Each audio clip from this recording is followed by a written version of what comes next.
I can only imagine why some of you clicked on this video, but I want you to know that my goal is to give you my unbiased opinion and rationale why I am not and would not suggest buying silver, at least right now.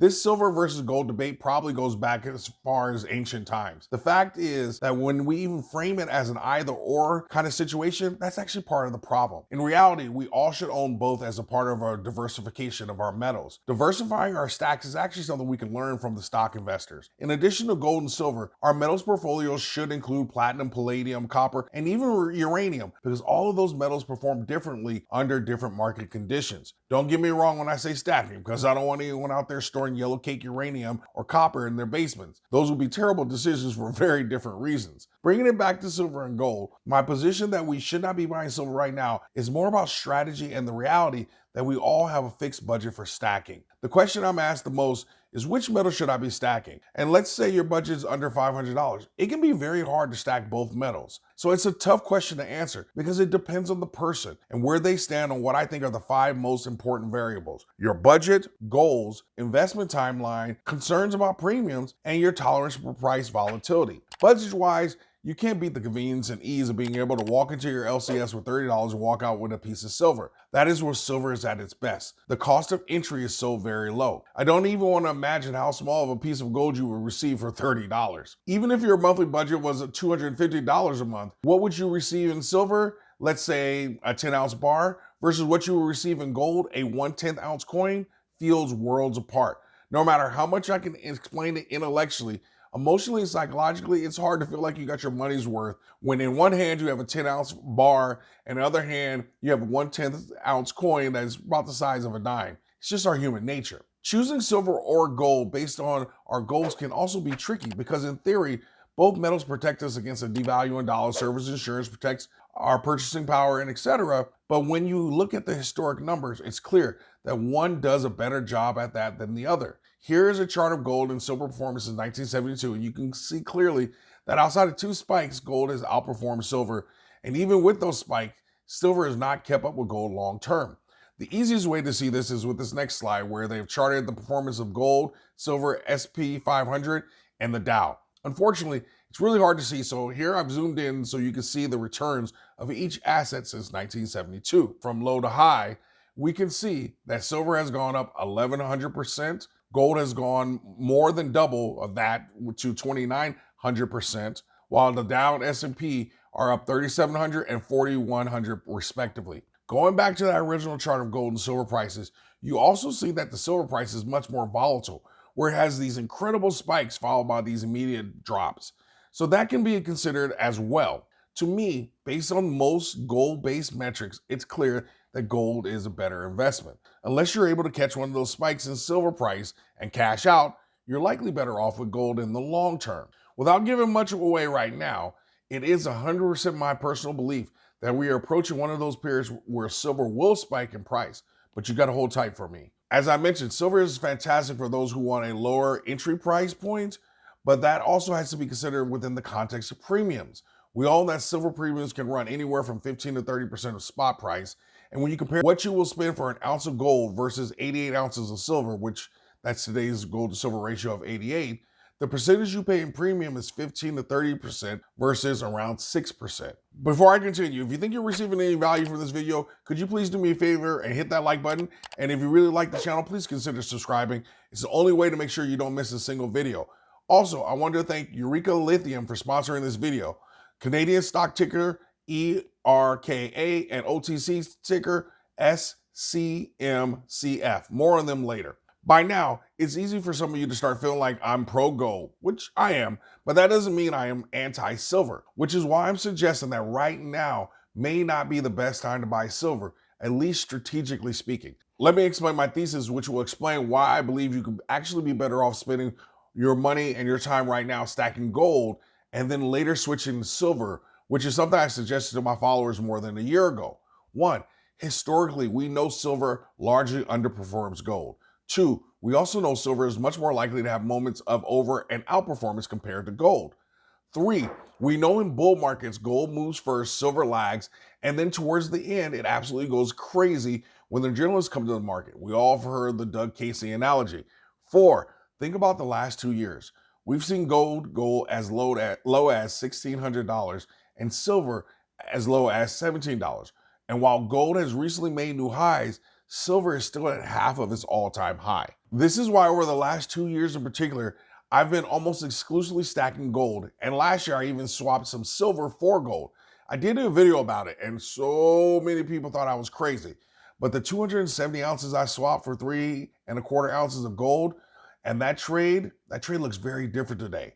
I swapped at around $17.50 gold and $19 silver. Gold is now $300 higher, and silver is just $4 higher. In fact, today I can still buy back those 270 ounces of silver for the same price I paid for it originally, while that same amount of gold would cost me an extra $1,100. This is the basis for my argument. My hope is to open your mind to taking advantage of what we know the market is going to do. We know the price of gold is going to front run silver price.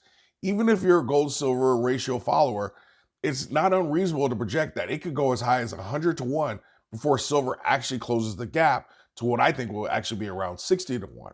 My argument about not buying silver now is so that you can focus right now on gold before it becomes really expensive and let that continue to appreciate while silver continues to trade in this range of $20 to $25. Let me ask you this question, and don't be emotional, be logical and honest. How long have we been buying silver between $20 and $25?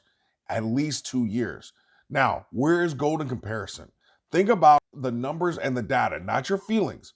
Gold is appreciating now, while we are all hoping that silver will appreciate. Now, let me give you one other major variable for consideration, especially since doom and gloom seems to run really well here on YouTube. If you believe there will be a recession this year, how do gold and silver perform in recessions? Well, I'm glad you asked that question. I'm going to show you 3 slides here. In the first slide, we see that during the last 10 stock market declines, silver has gone down 8 out of 10 times, with a total average performance of negative 16%, while gold has only gone down 3 times for an average positive 6% return.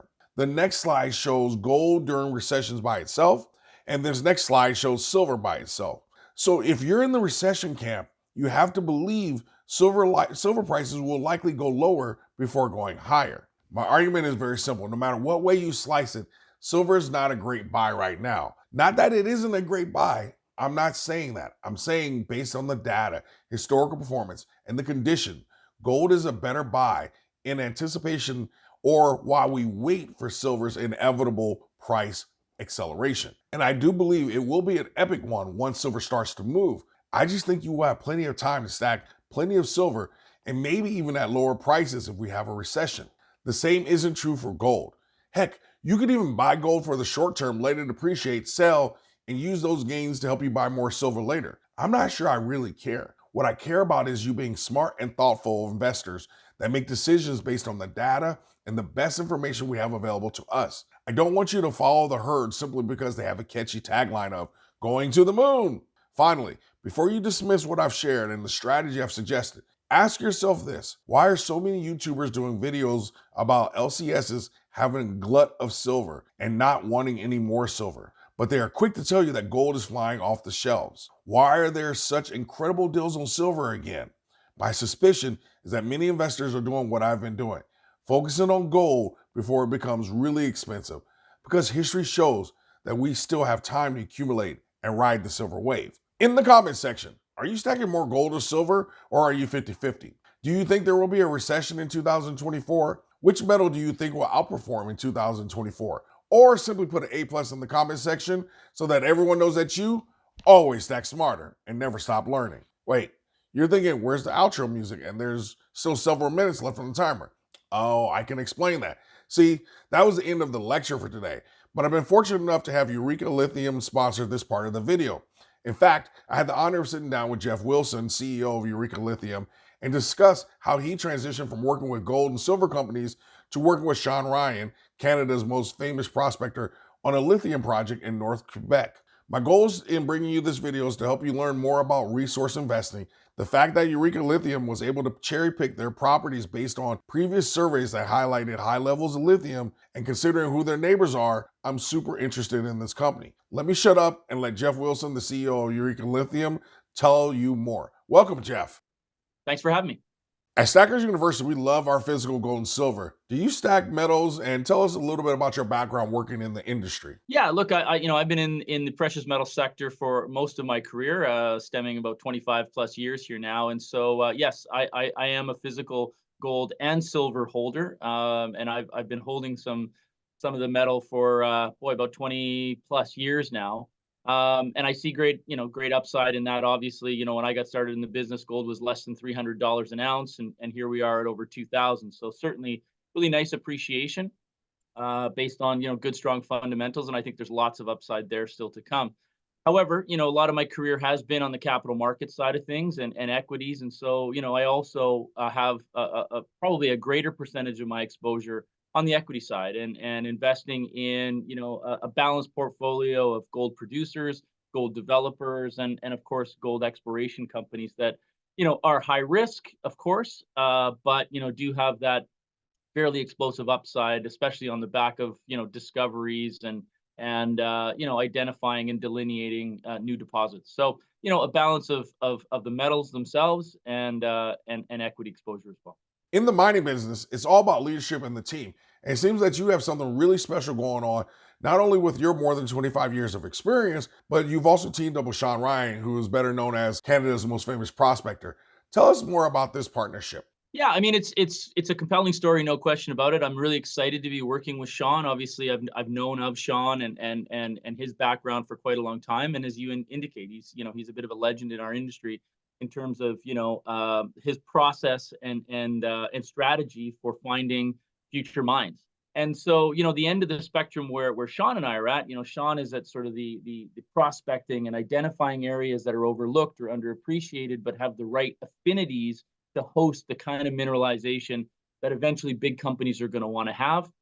My background has been, marketing these stories, guiding these ships through sort of the early stages, always making sure that the companies are well financed and that the investors are aware of what we're doing.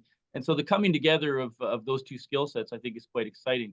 But there's no question that there is an emerging demand for critical metals and specifically lithium and anything that feeds into sort of the new green world that we're all hoping to move into and specifically batteries and electric vehicles. And so recognizing the shortfall of supply of those of lithium in again geopolitically sound jurisdictions where you're not at the risk of dealing with challenging geopolitical nations, securing that kind of supply within favorable jurisdictions is key. And so Sean took a start by looking at around the globe, where are the right geological environments for lithium to exist? Where should we be looking? Where's the right geology and the right earmarks?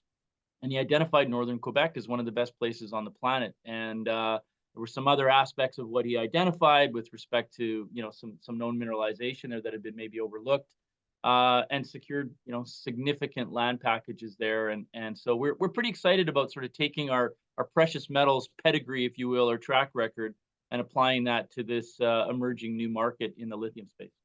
You have all this land with a strong likelihood of lithium and a lot of money in the bank. So, what's in store for 2024? Yeah, I mean, 2024, as we pointed out earlier, is going to be an exciting and a very active year for